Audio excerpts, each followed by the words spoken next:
Então respondeu Moisés e disse mais: eis que não me crerão, nem ouvirão a minha voz, porque dirão: o Senhor não te apareceu. E o Senhor disse-lhe: que és isso que tens na tua mão? E ele diz: uma vara. E ele disse: lança-a na terra. E ele a lançou na terra, e tornou-se em uma Cobra. os irmãos não estão com a Bíblia aberta? Em uma cobra. 4:4. Então disse o Senhor a Moisés: estende a tua mão e pega pela cauda. E estendeu a mão e a pegou pela cauda. Irmãos, vocês estão com a Bíblia aberta, não podeu parar, vocês leem. Pela cauda. Cadê aqui?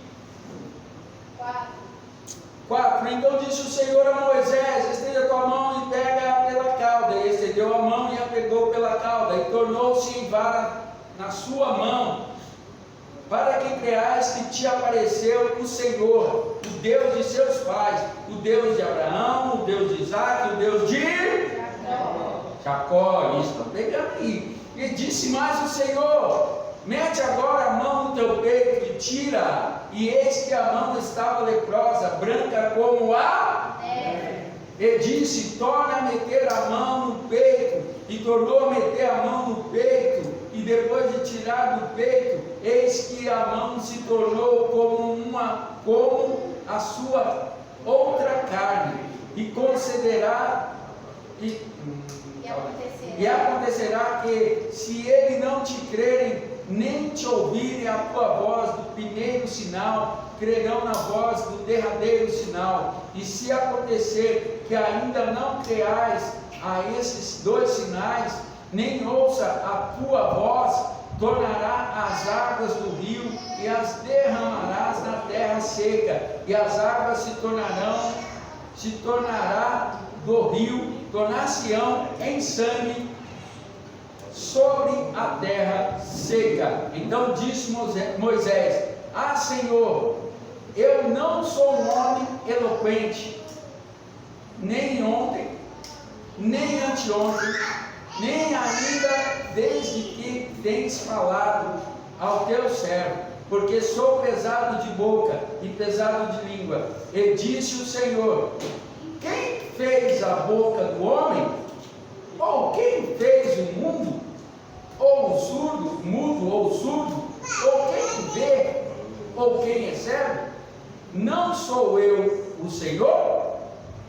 Vai. Vou parar aqui.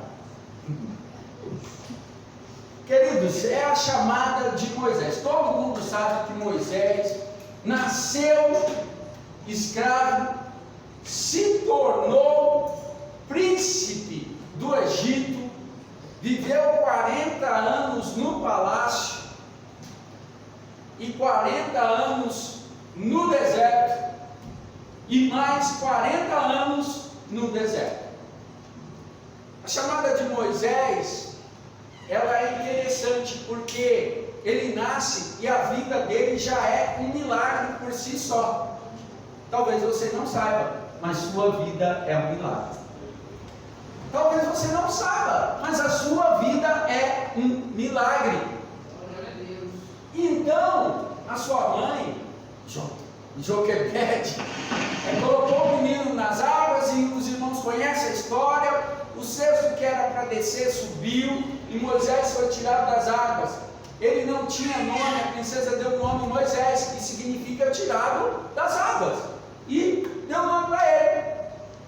E ele sempre soube que ele não era egípcio, mas ele aprendeu os costumes egípcios, aprendeu nas melhores escolas egípcias, se tornou um príncipe egípcio, mas ele sentia algo diferente. Sabe quando você está fazendo uma coisa e sabe que você deveria estar fazendo outra coisa? Que você está num lugar e você gostaria de estar em outro lugar, que você não está onde você gostaria de estar. Moisés se sentia deslocado, vivendo ali. E a Bíblia vai dizer que um certo dia ele desceu ao lugar onde ficavam os hebreus, ele viu um hebreu sendo afligido por um egípcio, e ele, para defender o hebreu, matou o egípcio e enterrou na areia. E agora Moisés, ele finge que nada aconteceu, volta para o palácio, e outro dia ele desce novamente ao acampamento dos hebreus, e ele vê 2 hebreus brigando. Agora é 2 hebreus brigando. E na hora que ele vai separar, o hebreu diz: olha, você vai me matar igual você fez com o outro, com o egípcio? Joga na cara dele o problema dele. Ele fala: agora não tem jeito. E ele foge para o deserto. E eu quero pontuar aqui essa situação. Deus chamou Moisés para libertar o povo hebreu. Os irmãos estão entendendo? Às vezes Deus nos chama para alguma situação, irmãos, e a gente quer fazer do nosso jeito. Ele matou um egípcio para libertar um hebreu. Mas Deus não chamou Moisés para libertar um hebreu. Deus chamou Moisés para libertar os hebreus. Estou sentindo Deus aqui. Deus não te chamou para uma coisa só. Deus te chamou para muitas coisas. Nosso problema é que às vezes a gente fica limitado a isso. E agora Deus chama ele para libertar os hebreus, mas ele quer libertar um hebreu. Querido, não tem só sua família, tem a família do lado, não tem só seu irmão, tem pessoas do lado. Deus te chamou para muito mais. E agora ele precipita um tempo que não era o tempo. E ele vai para Midian e vai morar ali no deserto. Agora um homem que vivia no palácio agora está no deserto.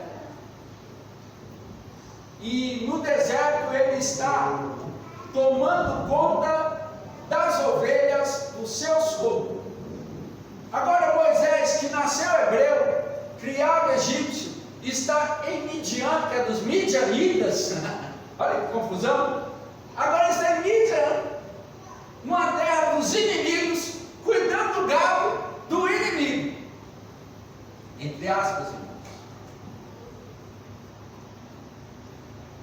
Às vezes nós nos pegamos em situações que nós nos metemos.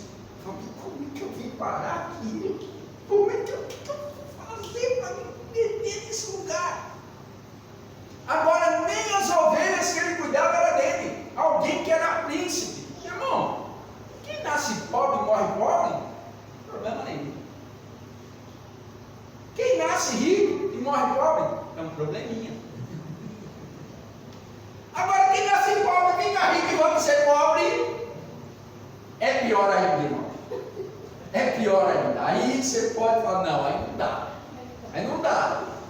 Se nascer pobre e ficar rico, legal, bom. Mas se nascer pobre, ficar rico e depois ficar pobre, o negócio fica estreito. Mas, queridos, tem um grande pregador que chama Moody. Moody diz assim, que Moisés, Deus pega um homem e leva para o palácio para mostrar que ele não é nada. Tira do palácio para levar para o deserto, para mostrar que ele pode ser alguma coisa. E ele tira do deserto para mostrar para aquele homem que o que ele achava, Deus pode fazer mais. Querido, quando nós achamos que somos alguma coisa, Deus mostra que nós não somos nada. E quando nós achamos que não somos nada, Deus chama a gente e fala: eu vou te fazer alguma coisa. E é isso que Deus faz na nossa vida. E agora ele chama Moisés no meio de uma sarça. E quando a Bíblia vai dizer, eu estou correndo aqui que eu não quero enfadar os irmãos, mas eu vou finalizar. No meio da sarça queimava mesmo. Ela tinha uma autocombustão. Ela tem um líquido, né, da autocombustão. Então, sarça queimar, não, é comum. O que não era comum é a sarça não se consumir. E a Bíblia vai dizer que um anjo com letra maiúscula estava na sarça. E na hora da conversa, a Bíblia vai dizer que era Deus falando com ele. Então, quando você encontrar na Bíblia anjo com letra maiúscula, leia direito, que pode ser Deus. Ei, quando você encontrar um problema grande na tua vida, olhe direito, pode ser Deus. Quando você encontrar uma dificuldade muito grande, olhe direito, pode ser Deus. Eu preguei aqui na quarta-feira sobre um bom presente embrulhado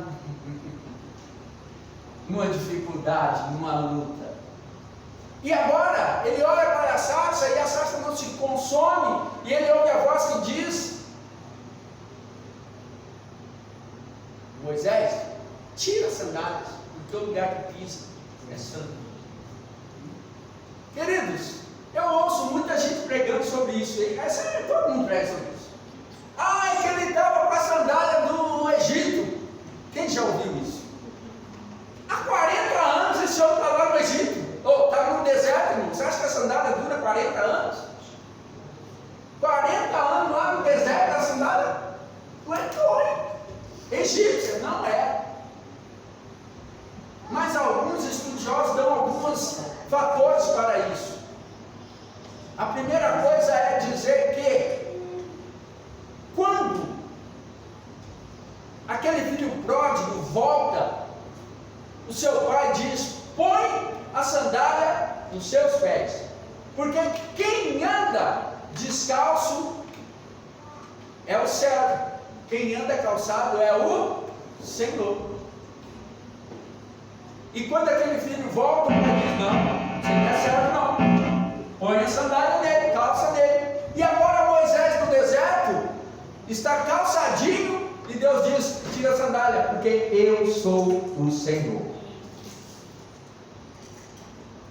E outras vão dizer que quando ele manda tirar a sandália, é porque o homem foi tirado da terra. E quando ele tem o calçado que está sob a terra, ele não tem contato com a terra. Estou dizendo só o que os estudiosos dizem. E com isso, Deus está dizendo para Moisés: eu quero que você volte ao início da tua caminhada, ao início de onde você começou, aonde você foi tirado. É lá que eu preciso te mandar de volta. Mas o que eu quero dizer é que Moisés estava no deserto, na terra de Midian dos Midianitas, terra dos inimigos. Repita comigo: terra dos inimigos. Terra dos inimigos. Não valeu não, terra dos inimigos. Terra dos inimigos. Querido, terra idólatra. Repita: terra idólatra. Me ajuda, pelo amor de Deus. Gente, terra idólatra. Terra idólatra. Queridos, terra de gente ruim. Terra de gente ruim. Queridos, aonde Deus chega, a terra fica santa. Um dia Deus chegou nessa terra ruim aqui, irmão, ficou santa. É Ele que nos santifica. Não importa qual é a tua situação, se Deus chegar, você é santo, meu irmão, porque Ele santifica a nossa vida, Ele transforma a nossa vida. Aquilo que não valia nada passa a valer alguma coisa só porque Deus está perto. Querido, se chega para cá, porque aqui é terra santa. Deus está na tua vida. E agora chama Moisés e diz para ele, e ele diz: Senhor, mas ninguém vai me ouvir. Quando me disseres quem te enviou, e vocês conhecem a história, vai dizer: olha, qual é o teu nome? Para que eu diga a eles. E ele diz: o eu sou te enviou. Eu sou o que sou. Deus não dá nome.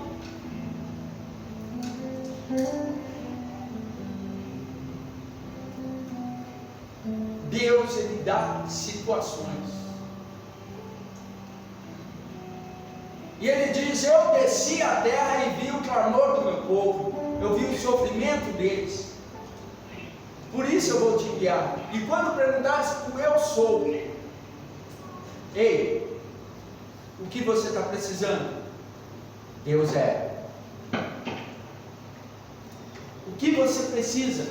Ele é. O que você quer? Ele é. Então Ele está dizendo: Moisés vai lá e diz àquele povo que o que eles precisam, eu sou. O que eles estão querendo, eu sou. O que eles mais desejam, eu sou. Queridos, Deus quer ser o eu sou na tua vida, na minha vida, não importando as nossas dificuldades. Ele não quer ser somente um nome estampado, tatuado na terra ou na parede, em qualquer lugar. Ele quer fazer parte da nossa vida. Ele quer ser o nosso hoje. Ele quer ser o nosso amanhã. Ele diz: o eu sou te enviou. E Moisés continua dizendo: mesmo assim não crerão. E aí eu quero fechar aqui, senão fica até amanhã falando aqui, né? E a parte que nós lemos, ele diz: mesmo assim não crerão. E ele diz: o que é que você tem na mão? Ele diz: uma vara, porque ele era pastor de ovelhas. E ele diz: lança na terra. E ela se transformou em cobra. Ele diz: pega pela cauda. E ele pegou e ela se tornou vara. Vou pontuar sobre isso aqui. Vara é autoridade. Autoridade. Serpente, cobra é a antiga serpente, o inimigo da nossa alma, o inimigo da nossa vida. Queridos, Deus estava dizendo para Moisés: Moisés, você tem uma autoridade, mas toda vez que ela sai da tua mão, o inimigo aparece. Ei, não deixe a autoridade que Deus te deu virar uma serpente e te dominar, porque a Bíblia diz que Moisés fugia da serpente. A vara virou serpente, ele fugia, porque já não tinha mais autoridade. Quem não tem autoridade só foge, irmão, só corre, não quer mais saber de nada, porque já não sente mais que tem o domínio. Mas eu quero te dizer essa noite, deixa eu fazer uma pergunta aqui. Quem é que não tem medo de cobra? Todo mundo tem? Fábio não tem? Fábio, você vê uma cobra, o que você faz? Se não vier, deixa embora. Como é que você mata a cobra? E onde acerta? Cabeça. Cobra, irmão, se vai na cabeça. Tanto é que tem crente que diz: eu vou pisar a cabeça. Não pisa nada, irmão, você não pisa nada. Para de falar que você pisa a cabeça de serpente. Você não pisa coisíssima nenhuma. Quem pisou a cabeça da serpente foi Jesus. Nós vai lá, depois de morto até dá uma pisadinha assim, né? De levinho. Mas eu ir lá, conheço gente que se arrebentou na vida, indo por esse caminho, dizendo: não, eu piso, eu faço, acontece. Depois está com a família destruída, está com a vida lá embaixo. Porque quando entra o eu, querido, Deus sai. Quando eu entra, Deus sai. Quando eu vou fazer, Deus não se mete. Eu vou pisar. Você está dizendo? É que a Bíblia diz que vai pisar serpente e escorpião. Querido, entenda o que a Bíblia está dizendo: que vai se levantar um no Antigo Testamento que pisará a cabeça da serpente. Essa serpente, irmãos, os irmãos não gostam de falar que ela tem poder, ela tem força, mas a Bíblia diz que ela faz coisas que enganariam até os escolhidos. É os escolhidos, não é qualquer um não. E agora Moisés, ele está ali, e a vara vira uma cobra, mas Deus não manda que ele pegue ela pela cabeça, pega pela cauda. Sabe o que acontece quando pega uma cobra pela cauda? O que acontece, Fábio? Se você pegar ela pela cauda, que ela faz é te dar o bote. Mas, queridos, eu quero agora falar para você, na autoridade de Deus na tua vida, se Deus mandar, você vai pegar, e nada vai te acontecer, e você vai fazer a diferença. E agora ele pega, e ela se torna em vara novamente. Aí Deus diz para ele aí, esse é o primeiro sinal, você tem que ter autoridade. Quer vencer? Tem autoridade. Quer vencer? Tem autoridade. Deus te dá autoridade para vencer contra o inimigo. E ele fala, mete a mão agora, eu vou encerrar aqui. 2 minutos eu vou encerrar aqui. Mete a mão. Meteu a mão dentro da sua roupa e ela saiu branca. Queridos, lepra era uma coisa incurável naquela época, só milagre curava a lepra. E Deus estava dizendo, olha, eu tenho poder sobre a enfermidade, eu tenho poder sobre a carne, porque a lepra é uma doença na carne, ela ataca a carne. Irmãos, se tem uma coisa que nós temos que vencer, é a nossa falta de autoridade e a nossa carne. Se não vencer isso, irmãos, está perdido. E Deus diz, eu vou te dar autoridade sobre a carne. Você está vendo essa mão que é branca? Ela vai voltar a ser como pele nova. Em algumas traduções vai dizer que quando ele tira a mão da leprose, quando ele coloca e tira a nova, sai como uma pele de bebê. Uma pele de bebê. Queridos, Deus quer nos dar autoridade sobre a nossa própria carne. Não é fácil não. Eu acho que é aonde nós mais caímos, aonde nós mais sofremos, é na nossa carne. Fica de pé, eu disse 2 minutos.